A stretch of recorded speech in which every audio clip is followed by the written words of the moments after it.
Hello friends, welcome back to my channel পিউস blog. তোমরা কেমন আছো? আশা করছি তোমরা সবাই ভালো আছো। তো আমিও ভীষণ ভালো আছি। তো পিউস ব্লগে নতুন একটি ভিডিওর সাথে তোমাদের সবাইকে জানাই অনেক অনেক ওয়েলকাম আর অনেক অনেক ভালোবাসা। তো আজকে হচ্ছে শনিবার, তো আমি আজকে ব্লগটা এখান থেকেই শুরু করছি, কারণ আজকে বিছানা গোছানো থেকেই শুরু করে দিলাম। তো এই যে বাইরের যে বাসন মাজা আছে, রাস্তা ঝাড় দেওয়া, জল দেওয়া, তো সেগুলো তো আমি করে এসেছি। তো ওগুলো তোমাদের সাথে আর শেয়ার করিনি, তা নাহলে রোজ দিন সেই একঘেয়েমি ভিডিওই হয়ে যাবে।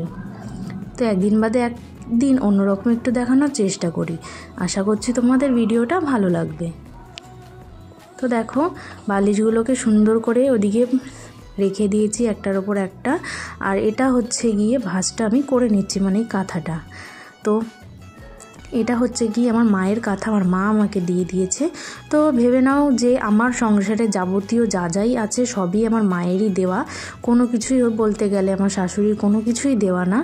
তো অনেক কষ্ট করেছি জীবনে, একদিন তোমাদের সাথে অবশ্যই সেগুলো শেয়ার করব, যে আমার জীবনে কি কি ঘটেছে কি না ঘটেছে। তো সবার কপালে তো সবার ঠিক মতন সুখ জোটে না। হ্যাঁ, তেমনি আমার কপালেও ঠিক জোটেনি। বিয়ের পরের থেকে অনেক স্ট্রাগল করেছি, শুধু আমি একা বলবো না, আমার বড় অনেক স্ট্রাগল করেছে। অনেক কষ্ট করে আমরা এই জায়গায় এসেছি, যে তোমরা দেখতে পাচ্ছ যে আমার ঘরে এখন এটা সেটা অনেক কিছুই তাও আছে। তো একসময় না এগুলো কিছুই ছিল না। তো আশা করছি তোমাদের ভিডিওটা ভালো লাগবে আর কথাগুলো তোমাদের অবশ্যই ভালো লাগবে। তো অনেক কষ্ট করার পরে যখন এরকম একটুখানি পরিস্থিতিতে এসেছি, তো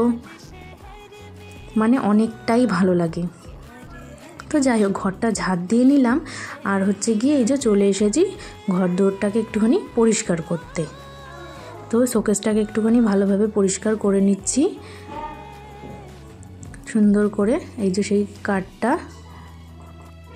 তো এইটা হচ্ছে গিয়ে আমার বোন কাঠটা আমাকে দিয়েছিল। আর এই জিনিসটা দেখো, আগের দিন আমি এই কাজটাকে ভেঙেই ফেলেছি, খুলে ফেলেছি। আমি ঠিক করতে গিয়ে কাজটাকে পুরো খুলে ফেলে নষ্ট করে দিয়েছি। তো দেখো, আমি এখন আপাতত লাগাতে পারছি না, এখনও অবধি ওই জিনিসটা ওইরকমভাবেই রয়েছে, ঠিক মতন আমি একবারও লাগাতেও অবধি পারিনি। তো যাই হোক, ওইভাবেই কোনো রকমভাবে রেখে দিলাম। রেখে দেওয়ার পরে তারপরে হচ্ছে গিয়ে মাথায় একটু কালো তেল দেবো, কারণ আমার চুলটা হচ্ছে গিয়ে প্রচণ্ড লাল। এই যে তোমরা দেখতে পাচ্ছ চুলের কালো অবস্থা, এটা মাত্র শুধু এই তেলটার জন্যই হয়েছে। তো এই তেলটা আমি অনেক ছোটোবেলার থেকেই মাখি। তো এটা আমাকে সবসময়ের জন্য আমার মা আমাকে মাখিয়ে দিত। তো এখন তো আর মা নেই, বিয়ের পরে তো আর সবসময়ের জন্য মা থাকবে না, ওর জন্যই হচ্ছে গেলে নিজেরটা নিজেরই করে নিতে হবে। অনেক ভালোবেসে আগে মা দিদা অনেক যত্ন করে চুলটাকে রাখতো, এখন তারা আমার কাছে নেই। তো চুলটার আমি এই অবস্থা করে রেখে দিয়েছি। প্রচণ্ড চুল ওঠে, যত্ন আত্মে আমি কিছুতেই করতে পারি না। তো আমার দিদা আমার সবসময় চুল আশ্রয় দিত, তেল মাখিয়ে দিত। তো তখন খুব বিরক্তিকর লাগতো, অত বড় চুল। তো একসময় সত্যি খুবই বড় চুল ছিল আমার, প্রায় কোমর ছাড়িয়ে চুল ছিল আর গোজেও ছিল। এখন সেইটুখানি একটুখানিও নেই। তো সেই দিনগুলোর কথা খুবই মনে পড়ে যায়, যে তখন যদি ভালো লাগতো না, তখনকার সময় যে এরকম চুলে হাত দিয়ে করে দিত, বেনুনি করে দিত, ভালো লাগতো না। আর এখন মনে করি সেই দিনগুলোই যদি আবার ফিরে আসতো, তো সেটা কখনো আমি হাতছাড়াই করতাম না। তো দেখো, ওইদিকে আমি আলু ভেজে নেব বলে আলুগুলোকে কেটে নিয়েছি গোল গোল করে, আর এদিকে গোটা পাঁপড় ভেজে নিচ্ছি, কারণ সকালবেলা তো খাবার তো খেতে হবে, ওর জন্যই হচ্ছে। তো এই আলু ভাজা আর পাঁপড় ভাজা, তো এইরকম আলু ভাজা আমার মা আমাকে করা শিখিয়েছে। তো আমি যখন স্কুলে যেতাম তখন মা আমাকে এরকম গোল গোল করে আলু ভেজে দিত আর শুকনো লঙ্কায় ভেজে দিত। হ্যাঁ, ওটা করেই ওটা খেয়েই আমি হচ্ছে গিয়ে স্কুলে চলে যেতাম। তো সেই দিনগুলোর কথা খুবই মনে পড়ে। তো সেগুলো তো কোনো দিনই ভোলার নয়। তো ওর জন্যই হচ্ছে আমি এরকমভাবে আলুগুলো ভাজি প্রায় সময়। তখন মার কথা খুবই মনে পড়ে, যতই কাছে হোক না কেন মায়ের কথা তো সবসময় মনে পড়ে। বাপের বাড়ি কাছে হওয়া সত্ত্বেও কোনো দিনও এক রাত গিয়ে আমি কোনো দিনও থাকিনি।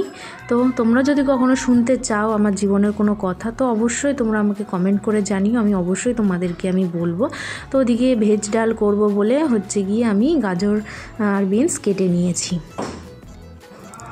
আজকে হচ্ছে শনিবার হচ্ছে গিয়ে শ্বশুরবাড়িতে নিরামিষ খায়। ইচ্ছে না থাকলেও বিয়ের পরে শ্বশুরবাড়ি এসে শ্বশুরবাড়ির নিয়মই পালন করতে হয়। হ্যাঁ, আগে কখনো বিয়ের আগে আমি কোনো দিনই নিরামিষ খাইনি, নিরামিষ আমি খেতামই না। এখন শ্বশুরবাড়ি যেহেতু এসেছি, তো আমার বিয়ে হয়ে গেছে প্রায় 6 বছর হয়েছে। তো এই 6 বছর ধরে আমরা হচ্ছে শনিবার করে নিরামিষ খাই। তো এখন মানে অভ্যাস হয়ে গেছে, এখন আর কোনো অসুবিধা হয় না। কিন্তু প্রথম আমার নিরামিষ খেতে খুবই অসুবিধা হতো। কি করব, শ্বশুরবাড়ির নিয়ম তো আমার পালন করতেই হবে। হ্যাঁ, ওটাই হচ্ছে গিয়ে কথা। বাপের বাড়ি যা না করেছে শ্বশুরবাড়ি এসে তাই আমার করতে হচ্ছে, কি আর এখন করা যাবে। তো এখন যাই হোক, মঙ্গলবার আর শনিবার করে আমরা হচ্ছে দুদিন এখন নিরামিষ খাই।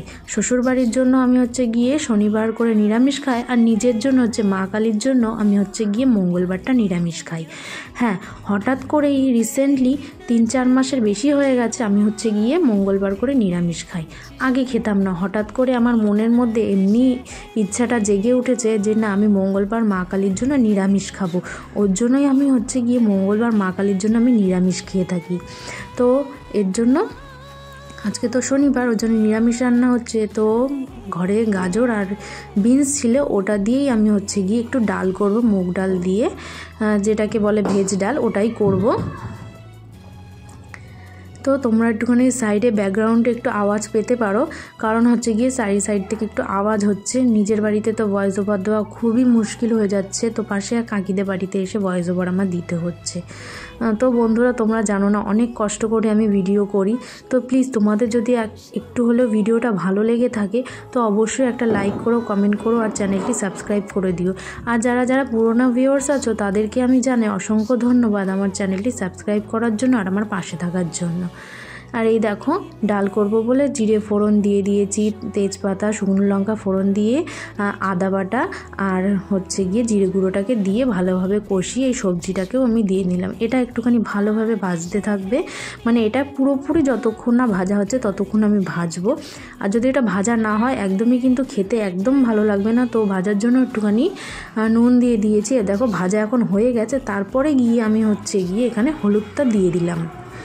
তো এবার হচ্ছে কি এখানে আমি চিনিটা দিয়ে নিচ্ছি, চিনিটা দিয়ে নিলাম। চিনিটা দিয়ে এটাকে আমি ভালোভাবে মানে ভেজে নেব, কারণ ভেজ ডালটা একটুখানি তো মিষ্টি মিষ্টি হয়ে থাকে, তো ওর জন্যই হচ্ছে কি একটু চিনি দিয়েছি। লঙ্কা আমি মাত্র 3টে দিয়েছিলাম, একসাথেই কুচিয়ে রেখেছিলাম আর ওটার সাথে গাজরের সাথে ভেজে নিয়েছিলাম। আর এই যে ভাজা হয়ে গেছে, এবার হচ্ছে গিয়ে আমি ডালটা দিয়ে দিয়েছি। তো এবার ডালটা বেশ ফুটে উঠলেই নামিয়ে দেব। এমনিতেই অনেকটা ডাল দিয়েছি, তারপর হচ্ছে গিয়ে জলও দিয়েছিলাম। তো এই দেখো ডালটা পুরো গাঢ় হয়ে গেছে, মানে প্রায় ডালটা আমার হয়ে গেছে। তো বন্ধুরা, ভিডিওটা কিন্তু আমি এই অবধিই রাখবো। তো আমি ভিডিওটার আজকে বেশি একটু বড় করছি না। আশা করছি তোমাদের ভিডিওটা ভালো লেগেছে। যদি ভালো লেগে থাকে অবশ্যই একটা লাইক আর একটা কমেন্ট করে চলে যেও। তো আশা করছি তোমাদের ভালো লেগেছে ভিডিওটা। তো দেখা হবে কিন্তু নেক্সট ভিডিওতে। এখনকার মতন তোমাদের সবাইকে টাটা। আর এই দেখো ডালটা আমি ঢেলেও নিলাম। তো বন্ধুরা, আমার ভিডিওতে যদি কোনো কিছু খারাপ লেগে থাকে তো তোমাদের কাছে আমি ক্ষমা চেয়ে নিচ্ছি। যদি কিছু খারাপ লেগে থাকে তবেই আমি ক্ষমা চেয়ে নিচ্ছি। তো এখনকার মতন ভিডিওটা কিন্তু আমি এই অবধিই রাখছি। তো দেখা হচ্ছে নেক্সট ভিডিওতে। আশা করছি তোমাদের ভিডিওটা অনেক ভালো লেগেছে। প্লিজ যদি ভালো লেগে থাকে তবে অবশ্যই একটা আমাকে লাইক করো আর কমেন্ট করো।